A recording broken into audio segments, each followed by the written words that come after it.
Hi, my name is Scott, and I am one of the pastors here. I'm a part-time associate pastor. My title is executive pastor, which people usually don't know what that means.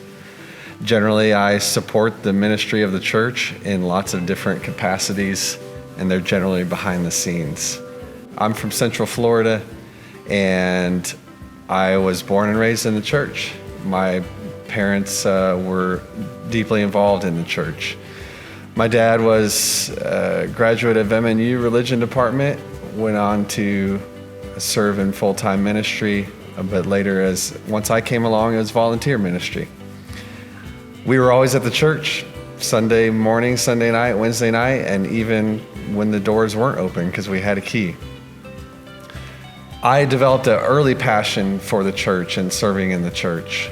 We lived just over a mile from the church, and as an older elementary school kid in the summers, I would ride my bicycle to the church, ask the pastor, how can I help? Can I cut the grass today? If he wasn't there, I'd hang out with the secretary. She'd give me files to put away, things like that. I always loved being at the church and being with God's people and serving the church. I was highly influenced by children's ministry and youth ministry, which was lay-led. We didn't have a children's pastor or youth pastor, and we were a decent-sized church, upper 200s.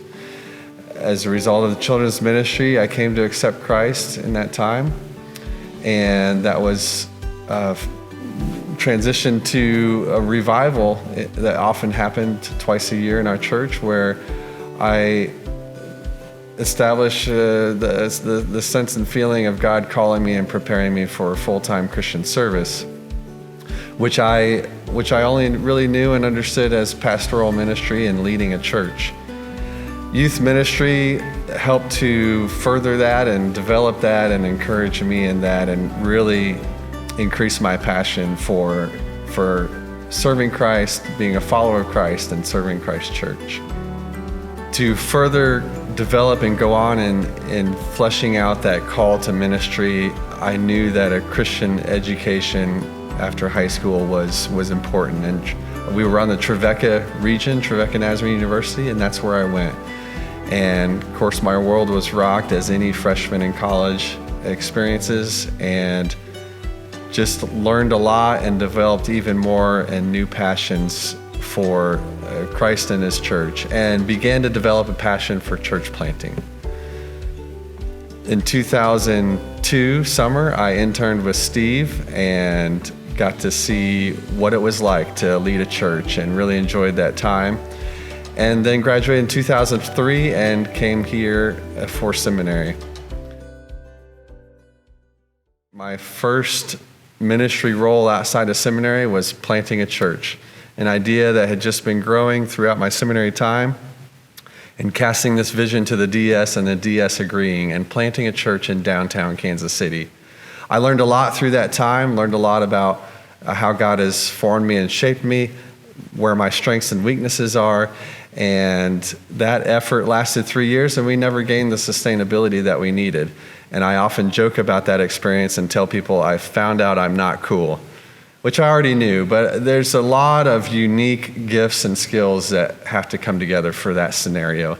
One of them is some charisma, which just wasn't part of the equation for me in that time. After that church plant ended, I moved on to other support roles, and all the while working out in the secular world as well. Today, now I interpret my call differently. It has changed some, and those sorts of goals and ideas, I think, change for everybody. You often hear adults say, I'm still trying to find out what I want to be when I grow up. Well, my passion is still there for serving the church. It seemed to me that God has best fitted me for serving in a support role, an assistant role. And that's what I love to do here at Nall, and have just enjoyed the input I've been able to have here. And I realize that I can serve God, be faithful to my call to God in different ways. And it's not just one, and it doesn't just have to be leading a church. So I'm happy to be here at Nall. Love Nall. How did I get here to Nall? Well, the preaching was okay, the music was even better, and the people were pretty decent. Well, I like to joke a lot. Of course, that's a joke. The people are really great. we love Nall. We love the well-roundedness of Nall and the biblical teaching and preaching and the confession of a broken people following after God and doing our best along the journey and inviting others to be here. Over the last 1 year or more, your church leaders and pastors have been looking at the state of the church and the numbers and the people and all the flux that has been going on and been asking critical questions, just financially speaking, within the last year and now into this new church year. We've been in a deficit spending sort of situation. Then we've looked at our people situation, people moving away, loss of people for various reasons. And it has seemed that we are at a critical time in the church, which many churches in today's culture and time, I think, are experiencing that they're at a critical crossroads. And in this crossroads, I began to think about the passion and interest I have in business and investing and all those sorts of topics. And hearing from other church development folks who encourage church leaders to really put a finger and gauge on the congregation's investment. If you think about business and young businesses or businesses who are at a critical point that want to get to the next level, often they're using all their available resources. And the only way to get to the next level is by more buy-in, more resources, more investors. So I began to think about this in the way of the church. How can we look at our current congregation and get a temperature for how everyone is invested and how we can help those who see areas of opportunity to invest in those areas? So here we are, we've sent out a church survey, and we're asking you to ask those questions with us. How are you invested in multiple areas and facets of the church? How did you come to Nall? How does that influence your participation in Nall? How does that influence the way in which you might invite others to Nall?